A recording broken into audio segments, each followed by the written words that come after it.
एकेका गोष्टीचा अभ्यास करून मोठ्या प्रमाणात चर्चा करून त्या ठिकाणी हा मार्ग काढलेला आहे।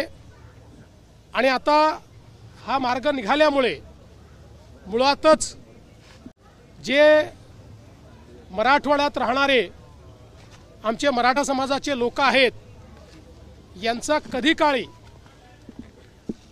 त्यांच्या रक्तनात्यातल्या कोणाचाही कुणबी म्हणून उल्लेख झाला असेल तर त्यांना आपल्याला नियमाने ते सर्टिफिकेट देता येतं। आणि हैदराबाद गॅझेटियरमुळे अशा प्रकारची नोंदी शोधणं हे सोपं होणार आहे आणि त्यातनं फॅमिली ट्री एस्टॅब्लिश करून अशा प्रकारचं आरक्षण देता येणार आहे।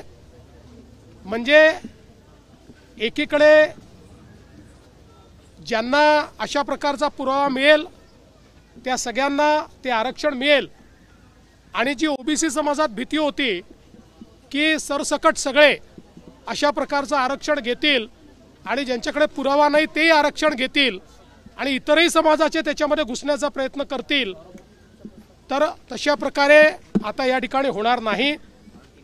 ज्यांचा खरा क्लेम आहे पण कागदपत्रांच्या अभावी त्यांना तो क्लेम मिळत नव्हता अशा मराठा समाजाच्या लोकांना आता याचा फायदा मिळणार आहे। त्यामुळे मला असं वाटतं की एक मराठा समाजाकरता अतिशय चांगला निर्णय आणि विशेषतः हा सगळा प्रश्न सर्वाधिक मराठवाड्यामध्ये होता, कारण मराठवाड्यात रेकॉर्ड्स नाही आहेत आणि म्हणून मराठवाड्याकरता हा प्रश्न अत्यंत महत्त्वाचा होता आणि मराठवाड्यातनं इतरही भागांमध्ये राहायला गेलेले जे लोक आहेत त्यांच्याकरता महत्त्वाचा होता। मला असं वाटतं की त्याच्यावर एक संवैधानिक तोडगा आम्ही काढू शकलो आहोत, एक असा तोडगा काढू शकलो आहोत की जो कोर्टातही टिकेल आणि त्यातनं लोकांना फायदा होईल। आणि म्हणून मला असं वाटतं की मी स्वतःही मंत्रिमंडळ उपसमितीच्या कामावर समाधानी आहे। त्यांनी उत्तम काम या ठिकाणी केलेलं आहे, मी त्यांचं अभिनंदन करतो। आणि या सगळ्याच्या दरम्यान थोडा मुंबईकरांना त्रास सहन करावा लागला, खरं म्हणजे त्या संदर्भात मुंबईकरांची दिलगिरी देखील मी व्यक्त करतो की जो काही त्रास त्यांना सहन करावा लागला आहे। पण मला असं वाटतं की शेवटी एक चांगला निर्णय या ठिकाणी आपण घेतला आहे। राजकारणामध्ये टीकाही सहन करावी लागते आणि लोक तुमचं स्वागत देखील करतात।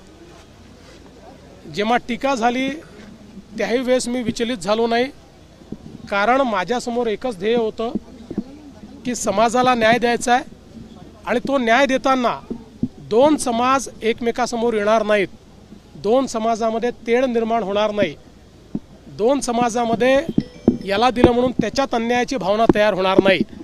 अशा प्रकारचा निर्णय आपल्याला करावा लागेल, कायदेशीर निर्णय करावा लागेल। आणि म्हणून या संदर्भात जे जे काही कायदेशीर आहे त्याचा सगळा अभ्यास करून आम्ही हा निर्णय घेतलेला आहे। याचं श्रेय हे आमच्या मंत्रिमंडळ उपसमितीला आपण दिलं पाहिजे की ज्यांनी खूप चांगलं काम याच्यामध्ये केलेलं आहे, ज्यांनी खूप मेहनत याच्यामध्ये केलेली आहे आणि पुढेही ही समिती सातत्याने समाजाकरता काम करेल। मी एक गोष्ट आपल्याला निश्चितपणे सांगतो, मला दोष दिले शिव्या दिल्या तरीही मी समाजाकरता काम कालही करत होतो, आजही करतो, उद्याही करत राहील।